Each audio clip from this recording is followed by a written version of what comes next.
Ryan Stanton here with ASEP Frontline, joined today by Dr. Casey Bryant. And can't say that I knew him very well before COVID, but then saw some of the stuff that he was posting as a physician with regard to COVID, the epidemiology, and now vaccines, and invited him to help with content for the Stanton MD page, and it's been incredible stuff. In fact, I hadn't told him this yet, but today I had somebody within my friends group come out and say that they had decided to get the vaccine. They hadn't before, but they had decided to get the vaccine, and everybody else should get it too. And I thought they're going to say because of stuff that I had helped educate. Nope, they said Dr. Casey Bryant because of the post from Dr. Casey Bryant. So however it makes it happen, however we get through this, that's going to be the key to getting through COVID-19. So Dr. Bryant is in Winston-Salem with Wake Forest, and we welcome him here to the front line. Casey, thanks for joining us. Thanks for having me, and I agree. Any way that we can get it done, we need to get it done. Well, and with that, Casey joined me Friday on a live talk radio show here locally, and it was great feedback just listening, and seeing the texts come across on the text line. And so it was really nice to get that good information. And I'm a firm believer in that. Why try to get yourself to expert level when you can find somebody who's already there and is probably well beyond where you could ever be, or at least until there's a time left to actually help with it. So that's why Dr. Bryant's with me. So give us a little background on kind of this progression. And today we're focusing mainly on the vaccines. And we had an interview, and we talked about some of the early vaccines, just as Pfizer and Moderna were coming out here on the front line. But now that we've got 3 approved, maybe a 4th, maybe a 5th, kind of on the horizon, kind of walk us through this process with the vaccines and how we got to where we are right now. I would describe it very similarly to the duck race, right? A bunch of ducks get put in the river, and not all of them make it to the finish line. And there were a bunch of ducks that were placed into the river by the different pharmaceutical companies and biotechnical companies. And, we've had a few of these ducks make it to the finish line. And it just so has it that, some of these ducks are extremely good at what they do, and they're very safe as well. And I think we're certainly lucky to be in the position that we're in. Give us an idea of the. I think right now we're looking at with phase 3 trials, and then the 3 that are in phase 4 with EUAs, the batches, the columns of types of vaccines, because everybody's heard a bunch about mRNA based, but then we've got a couple others that are coming across too. What's the kind of the basis design for these vaccines that we're seeing coming out with this? And so there's, I would say, 3 major types that are looking like they're going to come to the market. The first 2 were the ones that were at the head of the pack, and that was the mRNA vaccines from the Pfizer BioNTech collaborative, and then the Moderna vaccine. And the other kind of class of vaccines that's gotten approved is the adenovirus vector vaccines, and basically they take these vaccines and inactivate them so that they can't really replicate or cause infection, and they place this. In this case, they placed a spike protein that is very important to the coronavirus and it entering our cells and causing infection. And they insert this protein into this vector, basically a vehicle that carries it, during the vaccination process. And then your body makes an immune response against the coronavirus spike protein. And then the third class that we have is kind of a protein-based / subunit vaccine, and that's the Novavax that's currently in phase 3 and is looking like it's going to produce a safe and efficacious vaccine as well. With these, and of course, there's a lot of public-based questions about the vaccines of the mRNA, whether anything stays in, whether it changes your own RNA, Now, I haven't been in many questions about the adenovirus base, but the mRNA and adeno are not really new technology. That the Novavax based, that protein based that's really the only relatively new technology, correct? Correct. I mean, if you look at the mRNA vaccines, certainly these two are the first that have been approved for human use. But these vaccines and this technology has been studied since the 90s, and you can go find journal articles where they were looking at this technology in animal models, and there were a lot of companies that were kind of looking at this, and because the coronavirus is when you talk about viruses, relatively simple in its virology, and it had a nice target for these researchers to go after with the spike protein. It allowed very much kind of a plug and play approach for the mRNA vaccine. The adenovirus vaccines, there is one that had already been approved by the EU, and that was the vaccine for Ebola. So this is another vaccine platform that was already well researched and had been researched for 20 or 30 years, if not longer, and there was at least a decent amount of human safety data in this vaccine line prior to them looking at using this vaccine platform for the coronavirus vaccine effort. And then you have this last class with it looks like Novavax is going to again produce a efficacious, safe vaccine for us. And this one, it's not unique in the sense that it generates a spike protein, and that's what's going to generate your immune response. What's unique is the way that they get there. They actually infect a moth cell with a virus that has been altered to produce the spike protein, and they basically harvest that spike protein or collect that spike protein and pair it up with an adjuvant. And an adjuvant in vaccines basically just kind of boosts your body's response, immune response to whatever it's seeing, and it pairs it, with that protein, the spike protein, and then delivers it in a vaccine form. And your body sees that and says, "I don't like that," and develops an immune response that is looking to be pretty protective, just like all the others that are making it to market. With these vaccines, how we all know with the drug industry, but especially with the vaccine industry, there's this critical, demand that has to be reached to say, is the research worth the data, worth the testing and financial investment, time investment?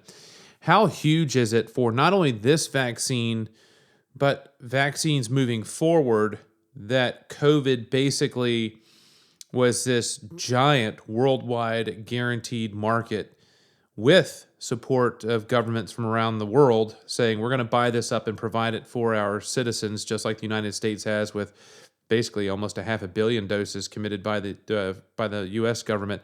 How huge is it not only for now, but for the future, going from kind of experimental information, stuff that we knew, but now actually being able to move to real life effective vaccines? Yeah, I think you hit the nail on the head there. With hardship comes opportunity, and there was definitely a challenging situation put in front of the world and healthcare in general, but including the pharmaceutical companies. There was a huge challenge there.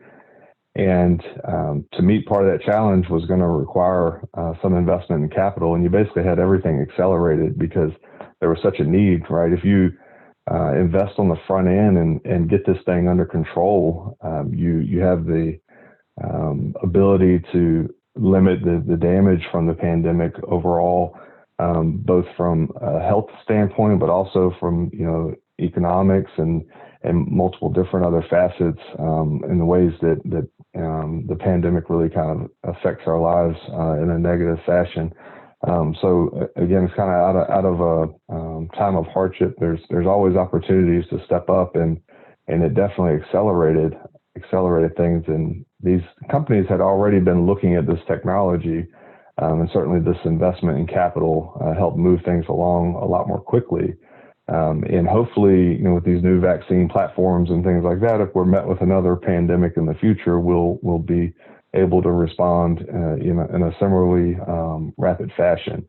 Looking back through history, history always teaches us lessons, and you think about living during the bubonic plague time when you had this thing that they didn't even know what it was. This thing would just rear its head and kill a bunch of your countrymen and women, and then it would go away for a little while, and then it would come back, hundreds of years later, and do the same thing again. And they didn't even know what they were dealing with. And you think about how impressive it is that within a year of this first showing up in China, this virus was sequenced. We knew what it was. We knew who the enemy was, and we were able to mobilize our scientific community and develop these vaccines, and then test them on willing volunteers to prove their safety and efficacy, and then offer them to the general public. And it's just a huge scientific achievement. And to say it's anything less than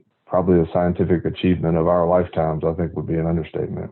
Yeah, I completely agree. And what's even more impressive with that is the number of healthcare professionals that got involved with various trials. Whenever the local trial was in getting involved with those, no matter which one it was, to say, especially emergency physicians, emergency nurses, people on the front line saying, this has been so bad and it's impacted us so much that we are willing to be what so many people feared is, I don't want to be a guinea pig. And so many of the healthcare professionals said, I am going to be, not only am I interested, I'm going to be the guinea pig in order to test this out, knowing that we have to put a stop to COVID-19. And I don't know I know that I haven't seen anything like it before. I mean, I've seen people in trials, but I don't know that I've really ever known physicians and nurses being involved in these trials. And just seeing that is really not only, I think, shown the dedication, but to getting through this, but also, given some strength to patients in the general public to say, listen, these folks who know science, who know these things, who know pharmaceuticals, who know all that, are getting in there and doing this in order to get us through COVID-19. What's your experience and what have you seen on that front in North Carolina? I agree 100%. We had a vaccine site at Wake Forest, and I knew the clinical site coordinator there, and I know this person. He's incredibly intelligent. I looked into the technology, and again, I trust science. I'm a friend of science, and I believe the process, and I wanted to be part of the process. You see this virus, and when you think about therapeutics for this virus, yes, you have steroids, yes, you have tocilizumab, and there may be some other options out there pending further research, but we've had a lot of things kind of fall on their face. So a lot of times, especially in the world that you and I exist in emergency medicine, and on the back end for me with intensive care medicine, it's essentially solid critical care and supporting the body, and there's not a whole lot you can do once that disease has really set in and taken hold of the patient.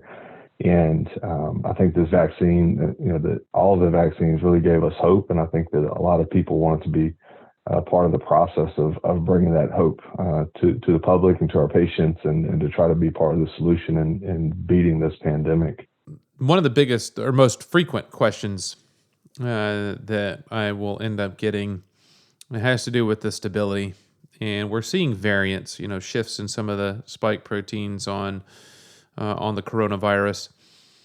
What is the difference in the RNA of coronavirus that makes it potentially more stable than what we see with the flu virus, where we're always just kind of throwing darts at flu, and if we get 40 to 60% efficacy, we have that as a successful year, whereas this, even when it wasn't the primary goal of the vaccine, was basically to decrease the load of morbidity and mortality, not necessarily complete prevention, but we're seeing 90+% prevention or efficacy with these vaccines. What about COVID makes it more stable and less likely to make major shifts? And what about it is it that we're seeing with these different variants around the world? So I think one of the things about coronavirus, and again, it allowed us to really address it in a timely fashion as well with the vaccines, is the spike protein. And spike protein is very important to coronavirus, entering our cells and causing infection. So spike protein binds to your ACE2 receptor and then gains entry into your cell, and then it goes through all the same things other viruses go through, where it replicates and creates billions or trillions of its progeny during the course of an infection. And with the spike protein, the coronavirus can only make so many different changes before it's going to make itself incapable of binding this target receptor and incapable of causing infection at that point. So with the variants, we're seeing some changes that are making it different enough from the original virus that started the pandemic that perhaps immune systems of people that have had a prior infection or immune systems of people that have been vaccinated previously may not recognize that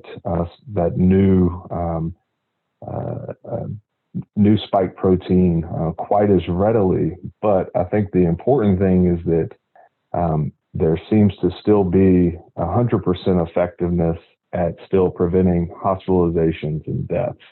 And ultimately, I think that's far and away the most important thing. If you look at the Johnson & Johnson Janssen vaccine, that one was actually tested in South Africa, while that variant, the South African variant, which is proving to probably be one of the more problematic variants as far as it resulting in decreased recognition by our immune systems in people that have been infected or vaccinated. It was still about 60% effective at preventing these moderate illnesses, and it was, most importantly, 100% effective still at preventing hospitalizations and deaths, which is, ultimately is what we care about. If you get a minor or moderate flu-like illness and you feel bad for a few days, I don't want to be insensitive, but I don't really care. You can sit at home and rest and take some medicine and feel better in a week or so. But if you wind up in the hospital, you have the negative consequences that go along with critical illness, those types of things, or ultimately if you die, those are bad things that we definitely want to prevent. And of course, the public is focusing a lot on the deaths associated with COVID-19, but I think for us in healthcare, and I'm sure you with emergency medicine and critical care, it's not necessarily the death. Death is not always the worst outcome. Sometimes it's the morbidity and long-term impact. In fact, I just had somebody message me while we got started about some long-term effects in a family member, neurologic-based complications that they continue to have. And we're seeing that a lot. I mean, actually, the last 3 shifts I've had in the emergency department, we haven't had any new diagnoses of COVID within the emergency department. But we have had several patients coming in with the sequela of their prior infections, whether it be ongoing neurologic, ongoing pulmonary related issues. And so I think the impact and the burden of the kind of secondary effects of COVID are going to be something that lives with us for a long time. And that's where these vaccines, even if there's still a potential for getting a mild to moderate disease, preventing that major, as you mentioned, admissions, deaths, complications, is going to be huge. Now, of course, with these vaccines, all the companies, minus Pfizer, all the companies, they want to keep it as simple as possible. When you're dealing with IRB, you're dealing with research studies. You want to keep it as simple as possible when you're trying to get speed. So leaving out a lot of higher risk populations, being pediatrics, pregnancy, and looking at 18 and older age groups. And that's what most of these did, minus Pfizer, who had 16 and up. But we're now starting to see the research starting to come together for looking at pediatrics. What's the outlook for pediatric, the research, vaccination, and when the entire population, 0 to 100 plus, will have opportunity for a vaccine? So I think the discussion around pediatrics, it's kind of a nuanced one, and I get both sides of the argument. On one side, you have folks to look at it and say, kids are low risk. They're not going to get sick from this. Why am I going to, vaccinate them? Whereas, historically, the vaccines that we have against pediatric illnesses were illnesses that really disrupted pediatric populations and caused severe illness. And we were able to either eradicate or nearly eradicate a lot of those kind of really morbid pediatric illnesses.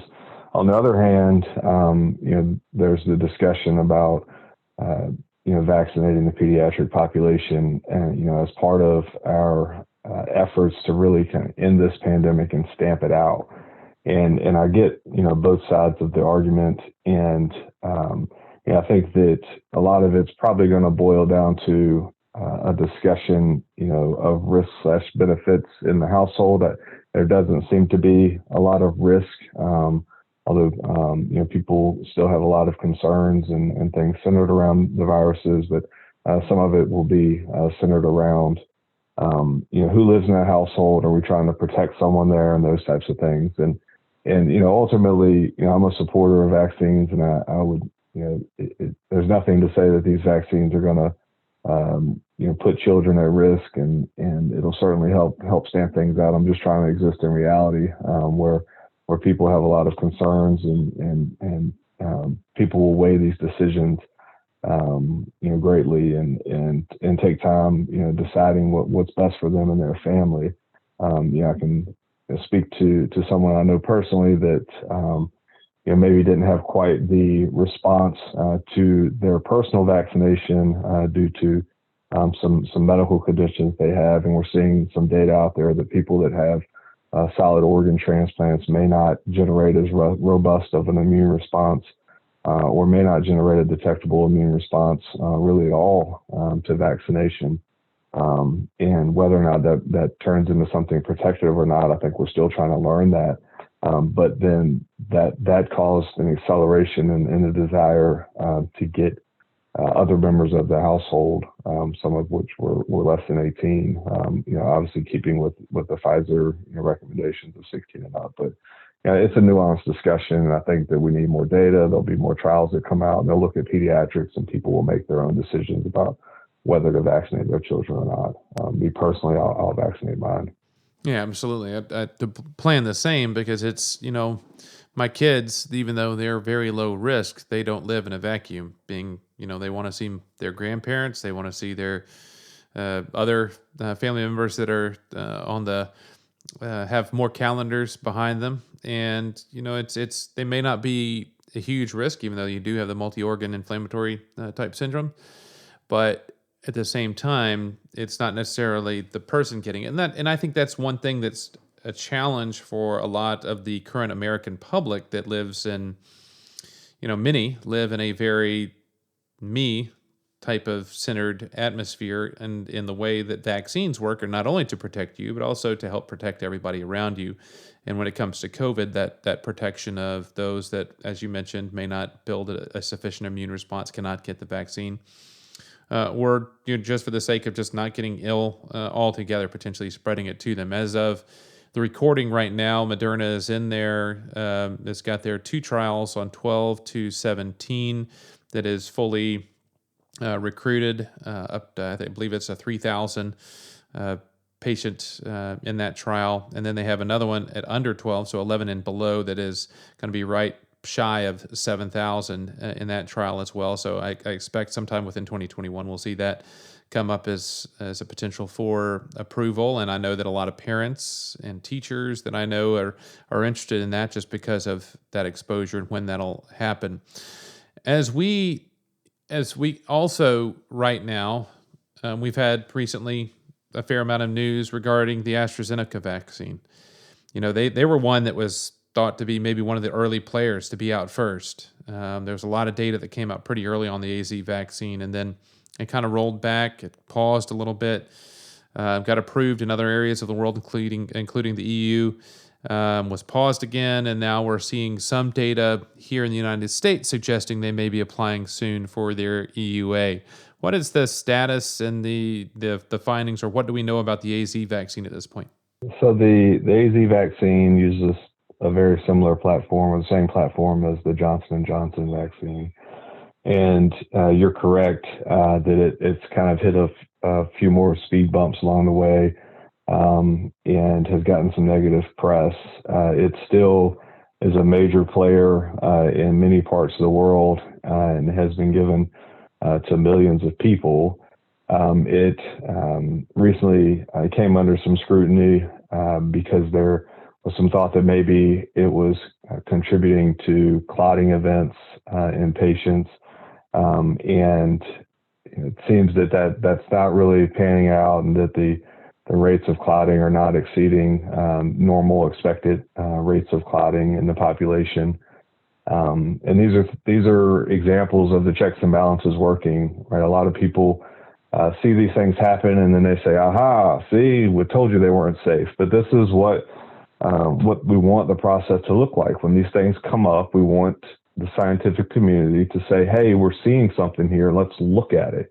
And then when we look at it, if it's not there, after we look at the data, then it's not there, and then we need to move forward.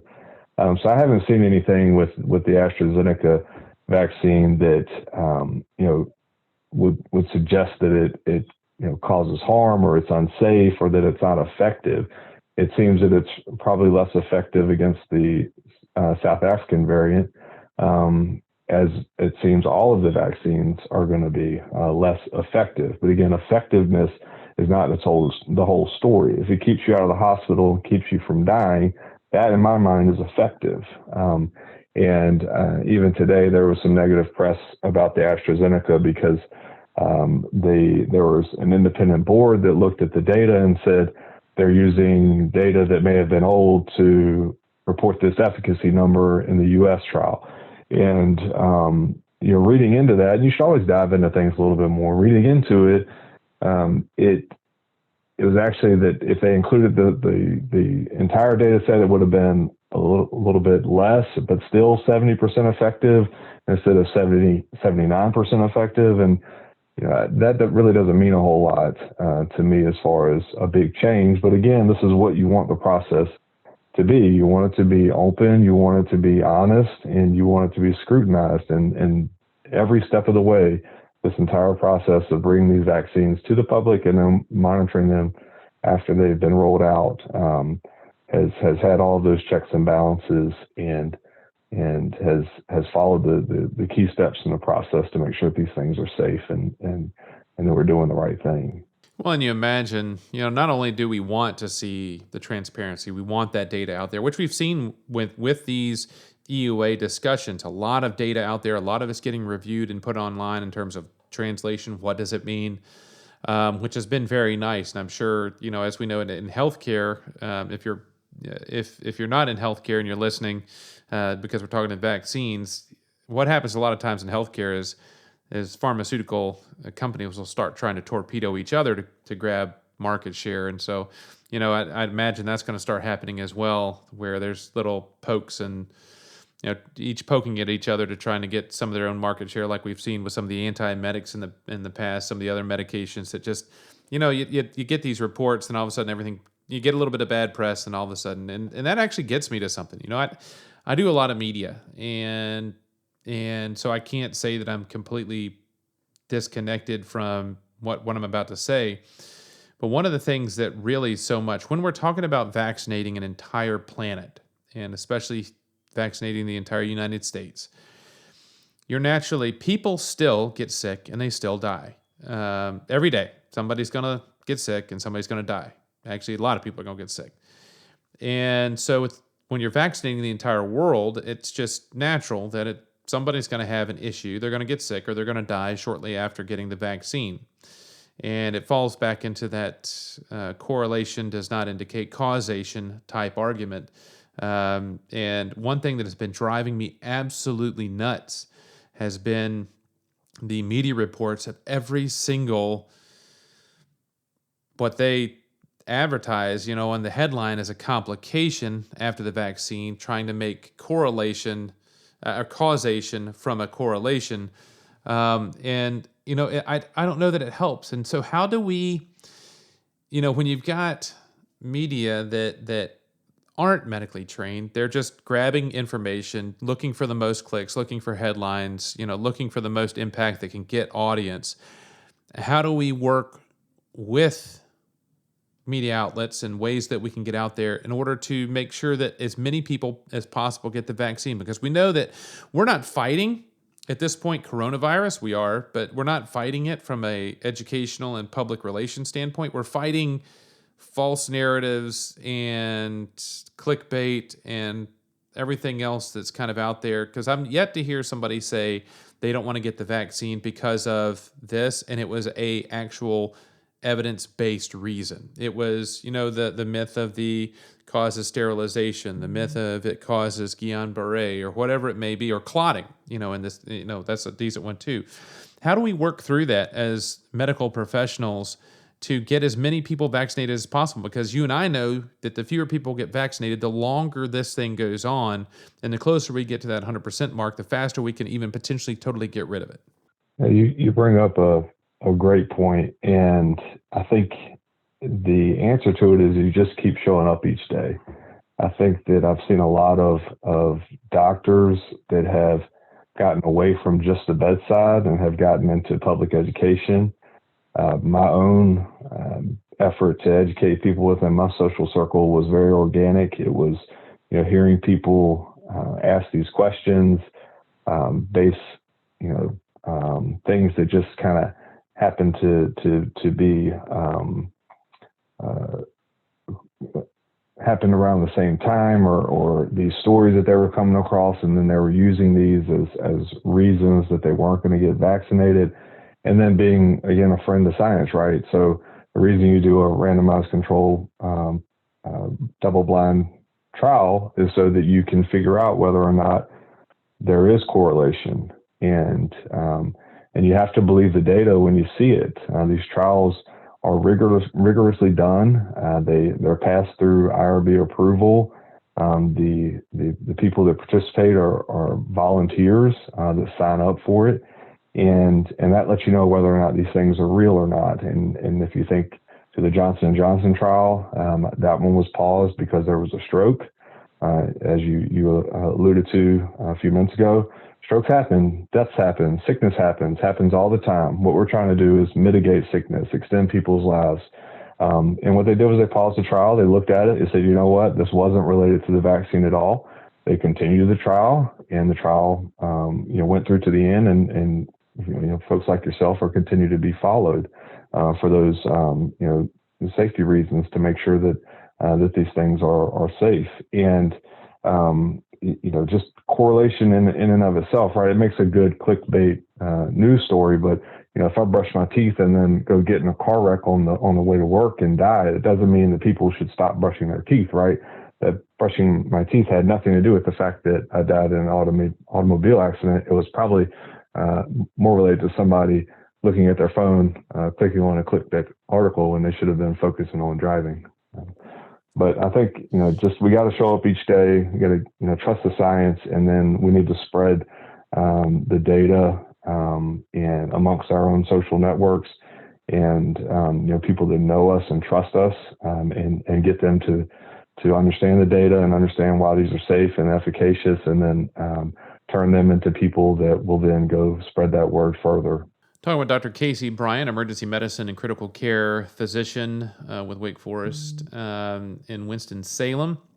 And you can catch his stuff. He actually posts it on his personal page, but then we'll tag it over to the Stanton MD Everyday Medicine page, the public platform, and getting a lot of great feedback. And what I love about it is, one, it's very down to earth. I mean, it is that very much that just the facts, ma'am, kind of aspect of things, that here's the facts, here's where I stand, but here's the facts and here's the data, and you make up your own decision based on having the facts. And that's really where we need to be. You mentioned it, getting the word out there, showing up, doing the things that we can do as healthcare professionals. But honestly, it is just about spreading facts. And then, we live in a country that cherishes and loves its freedoms. and allowing people to choose. But they need to choose based on accurate information. And that's unfortunately where we are right now, is that so many choices are being made on false information and theories and loose associations rather than actual facts. And just as I mentioned before with the news cycle and the headlines, the headlines hit and they get the clicks and they get the interest and they get the shock value. And then there's investigations, find there's no connection. But that doesn't generate clicks. That doesn't generate interest. It's not interesting to have something that's not fantastic and incredible. It's not a clickbait to get something that doesn't fit the narrative that people are trying to put together. And so we have to continue to fight that with science and evidence. And I think that's a key moving forward with all of this, because though I think we're seeing a light at the end of the tunnel, we still have a significant way to go with regard to the vaccinations, COVID, and then what's next afterwards. Are we talking about endemic infections? Are we talking about, something that may fade from our repertoire of threats to human beings? So, Dr. Bryant, how can folks get in touch with you, other than on the Facebook that I mentioned, if they have more questions, want to reach out, or want to delve any deeper? Yeah, I'm happy to have anyone follow me on Facebook. It's turned from a personal page to a page where a lot of folks that I don't know personally, follow along and ask questions and stuff. And I'm happy to answer questions. I'm also on Twitter. My handle is Hogtown Doc, or again, you can follow me on Facebook, or you can just follow Ryan's page there, and I'll continue to upload things there as I come across stuff. And in general, I'm happy with where we are. Things are a lot better right now. We're certainly in a race against these variants, and I think each and every one of us are part of the solution and need to be part of the solution. We need to spread facts, and we need to do our parts to keep the numbers down until we can get enough people vaccinated that we can really kind of hopefully put this thing behind us. Absolutely. I think we're all looking forward to that day, and I'm hoping July 4th is kind of a unofficial cut back most of the stuff kind of date, theoretically, because I've seen most states are going to be wide open for vaccinations starting early to mid to late April. So hopefully it gives time for everybody to get the vaccine, and I strongly encourage it that you get it as soon as possible. Really, there is only a couple of reasons why you shouldn't, and that is either it's not recommended by your physician because of your past history, or a significant allergy to these bases. But now that we have multiple choices, you may be able to go somewhere else and get that other one or a different one as well. And as I mentioned, I had mine. We were on the radio Friday. I had got unblinded from my trial Thursday and got the Johnson & Johnson vaccine. About 10 hours later, got a fever, felt skunky all night and a little bit skunky during the day Friday. But honestly, to me, that's all worth it. To know the peace of mind, to know that I'm protecting myself, my family, my parents, my wife's parents, other potential elderly family members. To me, that is 100% worth it. And I think one of the most important things is also protecting our patients as we work in and out through the emergency department and continue to have those potential exposures. I invite you to check out the Stanton MD Everyday Medicine page. That's not one we talk about a lot on here. That's just kind of the overall global, but that is where Dr. Bryant has been hot and heavy posting over the last week. I saw a lot of stuff pop up and thought, you're getting some great comments on social media, and I was like, nope, it's Dr. Bryant again. Yes, he's got stuff on there.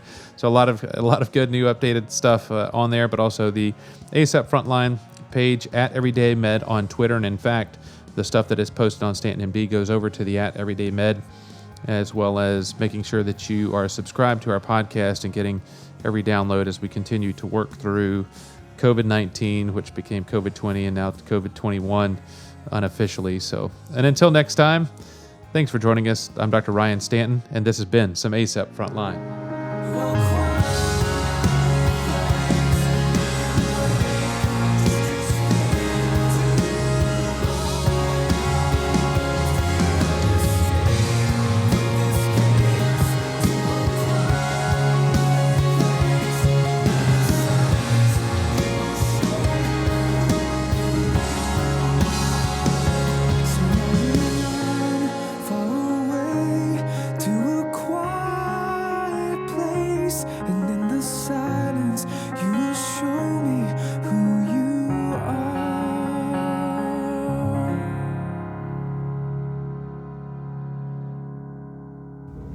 We now feature some bonus content from WVLK with Dr. Stanton and Dr. Bryant.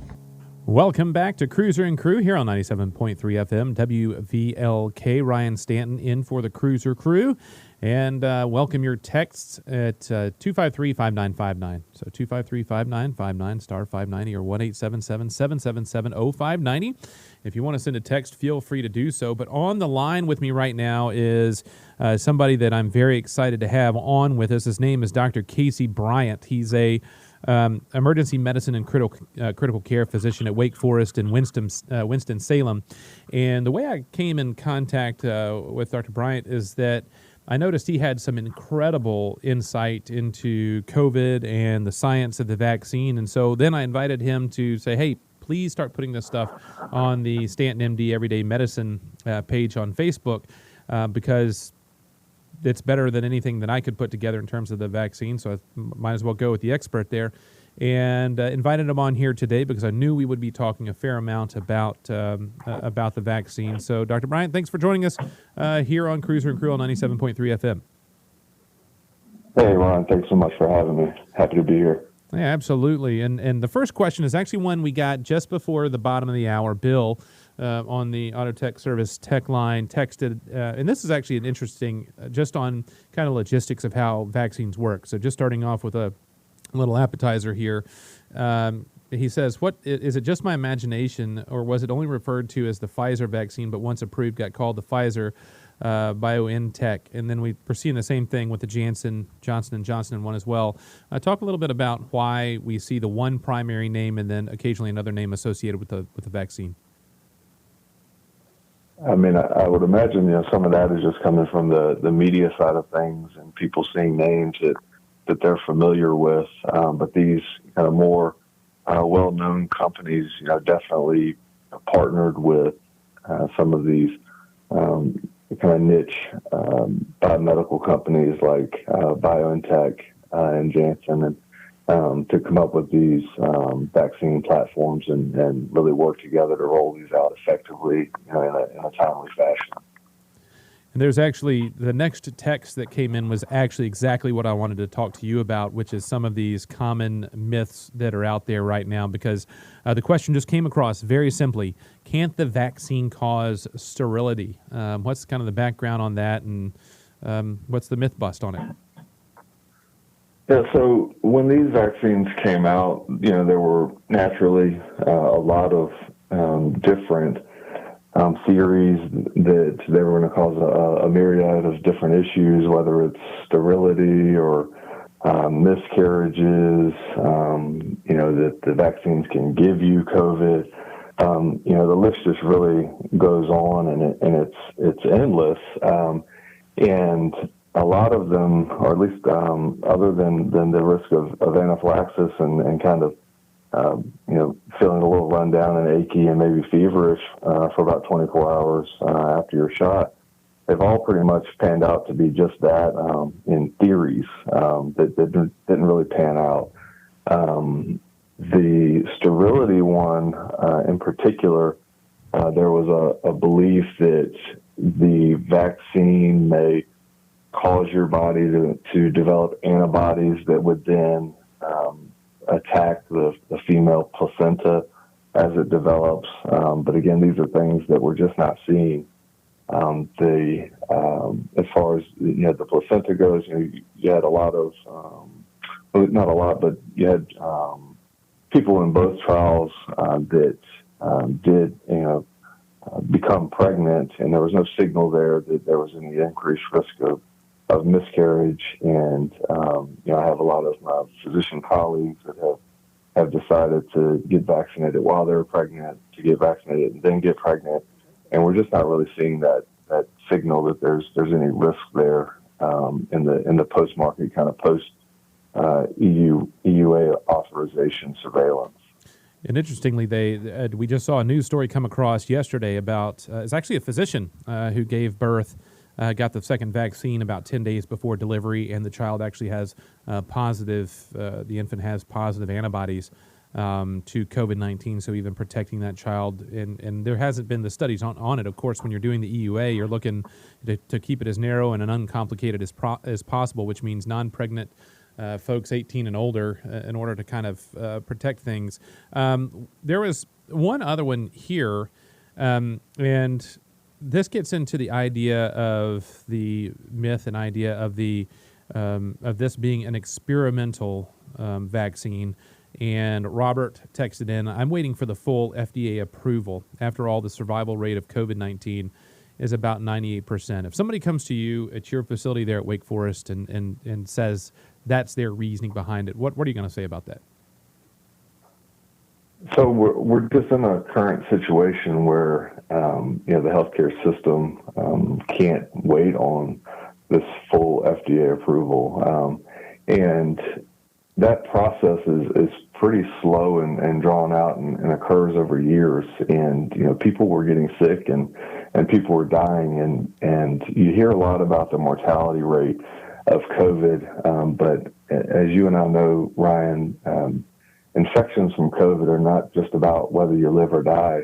There are a lot of people that survive the illness, but have their lives changed forever, whether they developed a new dialysis dependence, or their lung function doesn't recover fully, and now they're oxygen dependent and can't work anymore.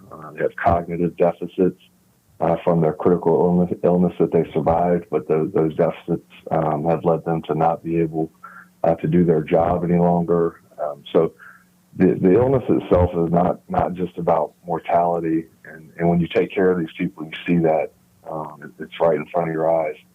So I think that from just thinking about this pandemic in general, you have to really take into consideration the various different aspects of the illness and how it affects people overall. As far as the process that these went through to get this emergency use authorization, I wrote about this very early on, because I think words have meaning, and people can develop some perhaps misconceptions depending on the words that are used. And when you say emergency use authorization, that may lead you to believe that these vaccines have bypassed a lot of the usual checks and balances to make sure that they're safe. If you look at the mRNA platform, scientists have been looking at this since the 90s. They've been testing this technology in the lab, and the trials themselves went through all of the usual phases for any drug that comes to the market. It went through phase 1, 2, and 3 trials. And Ryan, I believe you were part of the phase 3 trial for Janssen / Johnson & Johnson, and my wife and I were both participants in the Moderna trial here at Wake Forest, where there was a site where we were a site for that clinical trial. So we were part of the 30,000 people that participated in that phase 3 trial, where they're calling you and they're bringing you in for visits, and they're checking your blood work and looking for any of these adverse effects or these signs that these vaccines may be problematic. And there just were no signs. The only sign that came out of all these trials that they were incredibly safe and incredibly effective. And I think we are lucky to have these tools to help us fight this pandemic. We've got Lisa on the line. Lisa wants to talk about the shot as well. Lisa, you're on with Dr. Bryant and myself. What say you? Hello. Can you hear me well? Yes, absolutely. I want to make sure. Okay, great. I have an autoimmune Hashimoto, and I am on the fence or concerned. I was really scared about even getting a flu shot due to having an autoimmune disease. There is some type of, I cannot think when I really need to today about, there was a syndrome that sometimes when your immune system is already ran down or taxed, it's like if you were to be given a vaccine, it's revved up a little bit more. And the type of syndrome, I forget what it's called. I knew the other day, but I just can't think. That's the problem of being middle-aged. But that is my concern. I want to get the vaccine, but, there's that fear of the fact that I do have an autoimmune disease, and my immune system's already taxed, and when or even I've heard that maybe the Johnson & Johnson might be a little better for someone such as myself. I mean, I'm fairly healthy, other than when you have an autoimmune like Hashimoto's, you don't know one day to the next what your body's going to do. So Casey, that's my concern about, I want the vaccine, but again, I don't want to end up with some kind of weird syndrome from taking it. Absolutely. Casey, what are your thoughts on folks with autoimmune disorders in the vaccine? So, again, when you're thinking about revving the immune system up or having it kind of, attack the body or attack different parts of the body in an autoimmune response,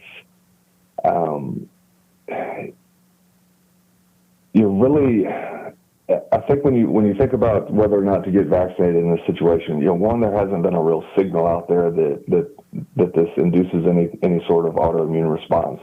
The reason that the FDA required 2 months of monitoring after the last shots had been given in these trials before they could even apply for this emergency use authorization was because these autoimmune effects show up within that first 6 weeks.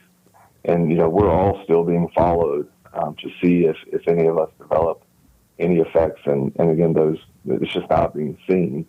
The other way to look at it is, I certainly understand, people being hesitant and having concerns. I think that's rational and reasonable. But if you really think about this pandemic and this virus that's novel, we have no protection against it. And the epidemiologic experts, estimate that it's going to require about 70 to 80% of people to get vaccinated or have protection from infection to get to that point. So you're very likely to have one or the other, whether it be the infection or the vaccine. And I think that the vaccine is a safer option when you consider the known risks of infection versus these possible theoretical risks of autoimmune responses, which again just aren't showing up.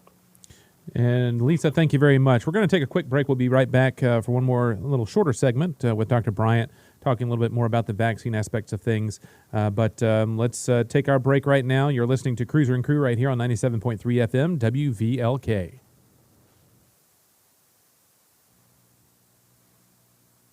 Welcome back to Cruiser and Crew here on 97.3 FM WVLK. I'm Ryan Stanton. We're talking to Dr. Casey Bryant, an emergency physician and critical care physician at Wake Forest.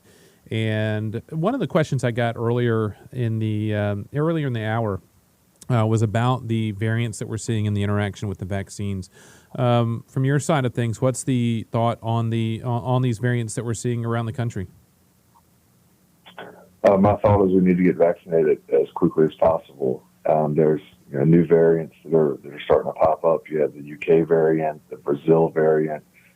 South Africa has a variant that's looking pretty problematic, and then you have California with a variant as well.